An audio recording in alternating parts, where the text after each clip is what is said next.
আজি ওদালগুৰি জিলাত দ্বিবাৰ্ষিক অধিৱেশনখন প্ৰথমবাৰৰ কাৰণে হৈছে আৰু এই অনুষ্ঠানৰ কাৰণে মই কেন্দ্ৰীয় সমিতিৰ সভাপতি পদুমী গগৈ আহি উপস্থিত হৈছোঁ। আজি এই অনুষ্ঠানটোৰ যি উলহ মালহেৰে তেওঁলোকে আয়োজন কৰিছে তাক দেখি মই বহুত সুখী হৈছোঁ। আজি 2 বছৰৰ আগতে এই অনুষ্ঠানটোৰ জন্ম হৈছিল, সেই জন্মলগ্নটো মই আহিছিলোঁ। তেতিয়াও মই যি মহিলাসকলৰ উৎসাহ উদ্দীপনা দেখিছিলোঁ, সেই উৎসাহ উদ্দীপনাই আজি 2 বছৰত যি তেওঁলোকে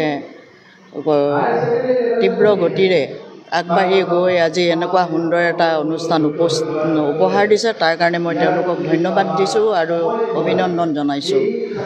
এই অঞ্চলটোত এটা ঐতিহ্য আছে, সেই ঐতিহ্য আৰু গৰিমা তেওঁলোকে বহন কৰি মহিলাসকলে এখন সুন্দৰ মঞ্চ তৈয়াৰ কৰি শিশুৰ পৰা আৰম্ভ কৰি তেওঁলোকে সকলোকে যি উৎসাহ উদ্দীপনাৰে আগবাঢ়ি যাবলৈ কলা সংস্কৃতিৰ ক্ষেত্ৰত অৰিহণা যোগাইছে, তাৰ কাৰণে মই সুখীও হৈছোঁ আৰু এই অনুষ্ঠানটো এই অঞ্চলটোৰ কাৰণে এটা সুন্দৰ অৱদান বুলি অনুভৱ কৰিছোঁ। ওদালগুৰি বিভিন্ন জনগোষ্ঠীৰ সমাৱেশস্থল হয় আৰু ইয়াত আমাৰ সাহিত্যই যথেষ্ট প্ৰভাৱ বিস্তাৰ কৰিছে। যিহেতু সাহিত্য আমাৰ দৈনন্দিন জীৱনৰ যিখিনি ঘটনাৰাজি সেইবোৰকে লিখি প্ৰকাশ কৰা হয় আৰু ইয়াত আমি বিভিন্ন জাতি জনগোষ্ঠী সন্মিলিত হৈ একেলগে বসবাস কৰিছোঁ। ইয়াত আমাৰ বহুতো লেখক লেখিকাসকলৰ কণ্ট্ৰিবিউশ্যন আছে আৰু তেখেতসকলৰ অনুপ্ৰেৰণা, তেখেতসকলৰ উদগনিৰ কাৰণে আমি ইয়াত মিলিত হৈ জীয়াই থাকিব পৰা পৰিৱেশ আমি পাইছোঁ।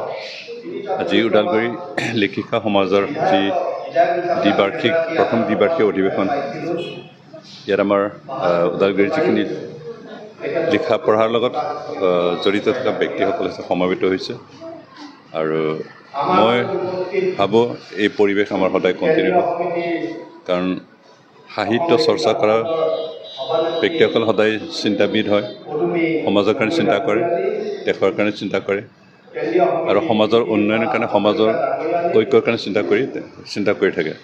সেইকাৰণে তেনেকুৱা লিখক লেখিকা সমাজৰ যিখিনি ব্যক্তি, তেখেতসকলৰ অৰিহণাতে আজি সমাজ আগুৱাই গৈ আছে। মই ভাবোঁ আমাৰ ওদালগুৰি লেখিকা সমাজৰ যি সংগঠন, সেই সংগঠনে অহা দিনবিলাকত ভালকৈ কাম কৰিব, সমাজৰ কাৰণে কাম কৰিব, সমাজৰ কথাকেই ভিত্তি কৰি লিখিব আৰু মই ভাবোঁ তেখেতসকলে লিখনিৰ প্ৰভাৱত আমি ওদালগুৰিত আগুৱাই যাব পাৰিম।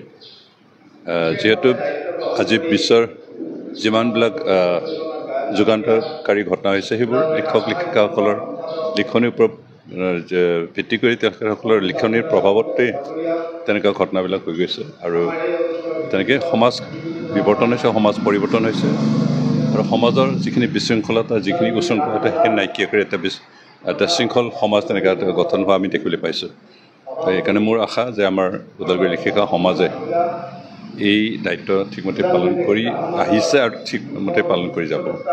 আমি বিচাৰোঁ সমাজ শান্তিপূৰ্ণ তেনেকুৱা এটা সমাজ হওক, আমি বিচাৰোঁ সমাজ আগুৱাই যায় তেনেকুৱা গতিশীল এটা সমাজ হওক আৰু তেনেকুৱা সমাজ গঢ়ি তোলাৰ ক্ষেত্ৰত আমাৰ লেখিকা সমাজে অৰিহণা যোগাব।